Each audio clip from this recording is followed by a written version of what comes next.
G'day guys and gal! It's been a while since we've hit Warhammer Fantasy. Makes sense, you know, the lore hasn't done anything for quite a number of years now, and there's only so many times you can flog a dead horse before it stops giving out the goods. In saying this, however, with the recent announcement that the Wood Elves are to be involved with the next DLC for Total War Warhammer 2, alongside the fact that I get a raging hard-on for anything with pointy ears, even if they are the dirty hippie variety, I thought now would be a good time to pick up our spears and arrows and shoot some midgets. That's not offensive, it's just lore-friendly. Before we get started, last week I announced a giveaway for a hardcover copy of Journeys Through Faladon, a book I wrote with 40 other Warhammer fans, and I am happy to announce the winner is Brendan H. To celebrate Brendan's supreme victory and ascension, Journeys Through Faladon is 20% off when you use the code Majorkill20. If you buy the book and don't like it, then to make up for it, I will be naked in my next shower, just to show how confident I am that you will like it.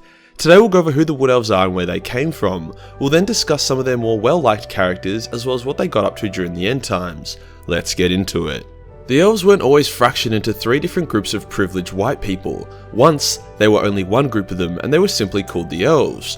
They were made at the dawn of time by the older ones who wanted something to get off to after they created the significantly less attractive lizard men. Well, the old ones probably should have spent less time staring at elf tits and more time making sure the teleporters that they put on the polar caps of the world weren't going to collapse. With the polar gates destroyed, the old ones vanished and chaos flooded the world. The elves' home was the island of Ulthuan, which got sodomized really hard. An endless tide of demons invaded, only being driven back time and time again by Anarian, an elf warrior so powerful and badass that he would make Doomguy hard. The elven queen and her children were attacked, so she went to the nearest forest spirit, Durthu, and was like, "What up, Woody? Can you take my kids to a forest somewhere so they don't get kitty-fiddled by the Slaneshi horde that is invading?" And he was like, "Well, okay then, but if I do, then the elves will owe the forest a big debt." And the queen was like, "Well, alright then." Hence, Durthu took the kids of Athel Loren via the world route system, whilst the queen got viciously raped and murdered by the demons. I'm not using the word rape here for comedy or dramatic effect. The demon that killed her was a notorious rapist. It was kind of his brand. When Durthu arrived at Athel Loren, the other forest spirits weren't keen on having to babysit some elves and considered just killing them both, but Durthu instead convinced them to just put them in a coma and let the apocalypse blow over. And blow over it did due to the gnarly efforts of Anarian and Lord Croak. With the apocalypse ended and their parents dead, the elven prince and princess were returned to Ulthuan and became the Everqueen and the Everqueen's protector, an ancestor of the legendary Teclis and Tyrion. This act of salvation delivered by the forest spirits would plant the seeds of the Wood Elves' creation. However, despite the world being saved, the elves were white people, and white people have an incredible knack for creating problems where there really shouldn't be one. Hence Malekith, Anarian's son, randomly became an asshole and tried to take over the elves by force. This didn't work out for him, and he ended up with a nasty burn. This didn't really matter though much originally for the Wood Elves. The elves spread out and colonised a lot of the world, including what is now known as Bretonnia. A number of these elves felt the call of the wild and set up shop near Athel Loren. They could not penetrate too deep within the forest, however, at least not yet. Anywho, eventually Malekith fucks with the dwarves and frames it on the High Elves. The High Elves had recently elected a massive douchebag arsehole as their king for some reason, so when the dwarves were like, "Bruh, why you do this to me?" And the High Elf king was like, I didn't do shit to you, little midget."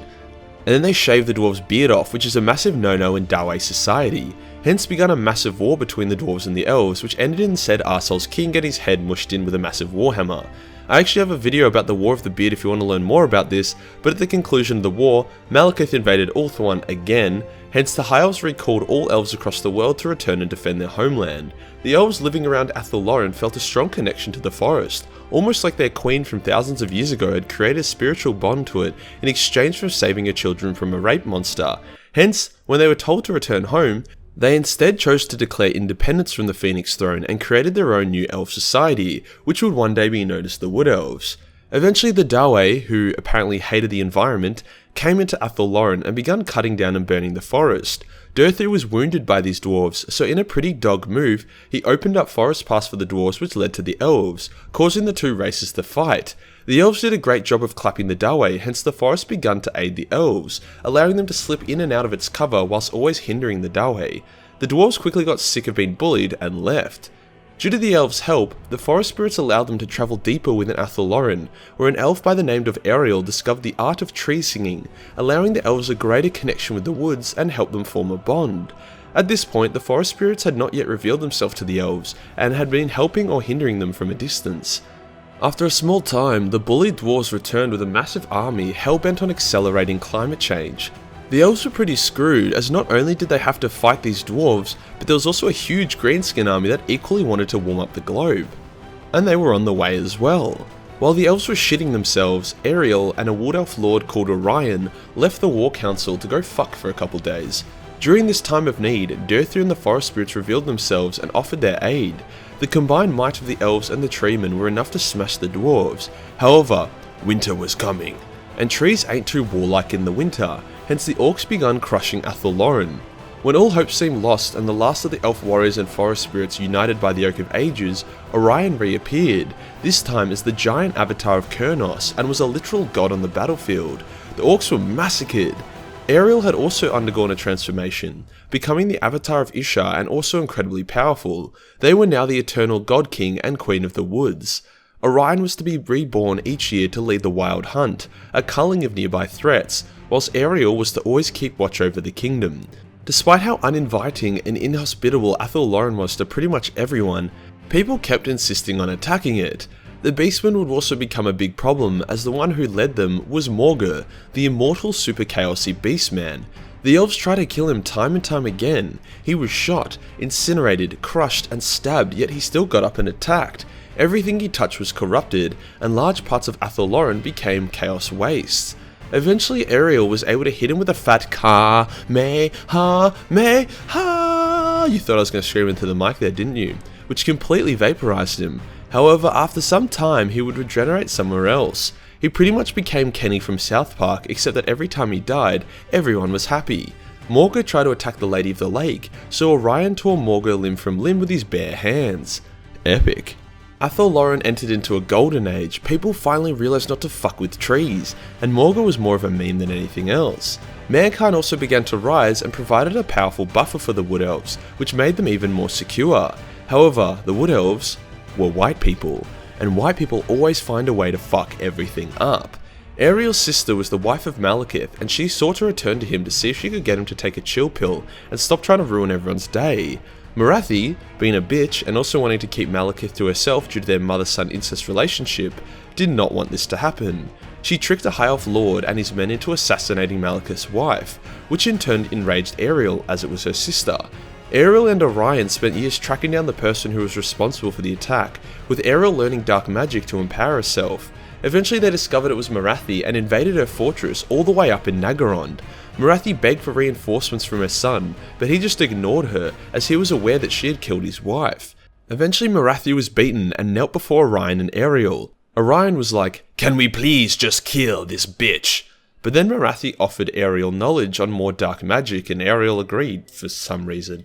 This caused a massive fight between Orion and Ariel, which resulted in Ariel refusing to help Orion reincarnate. Hence the next few hundred years was spent with Ariel as a dark sorcerer tyrant queen who led invasion after invasion against the world. The forests were corrupted and begun to die.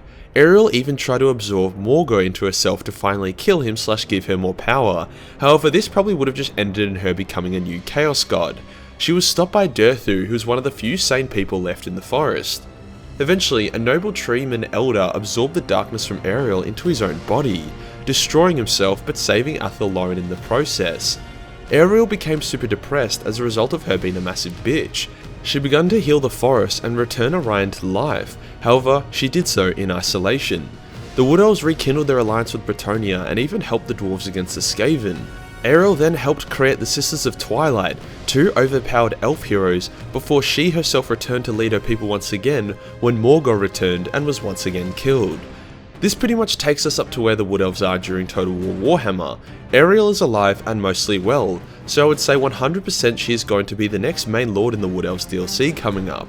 So what about the Wood Elves during the end times? Well, their golden age went to shit and they had a terrible time overall. Firstly, they helped the good Bretonnians beat the bad Bretonnians in their civil war. This resulted in Ariel being wounded.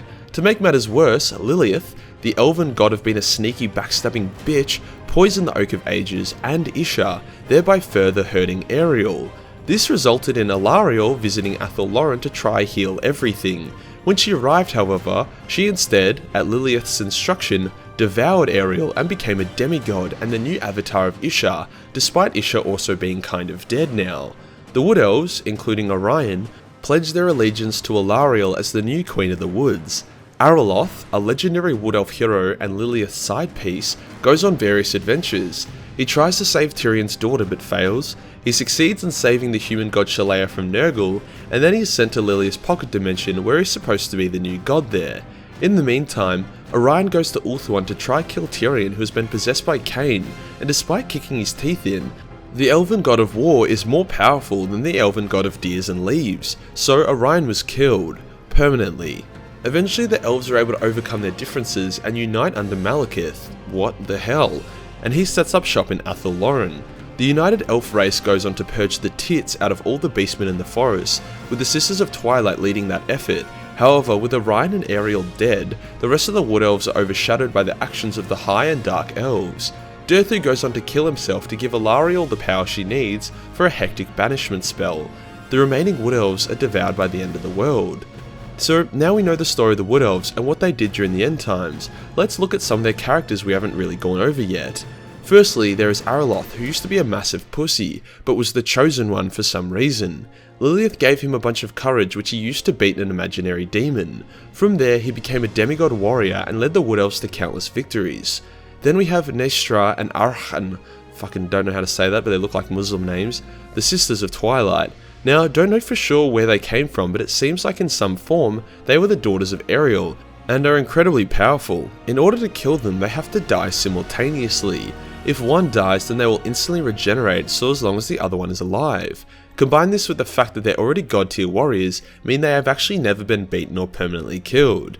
Next we have Drycha, who despite not being an elf, is a massive bitch, so I thought I would be funny to include her regardless. She is a spiteful, angry branch wraith who seeks to piss off the elves at every available chance. She loves violence and doesn't care who it is inflicted to. She is one tree that needs to get cut down.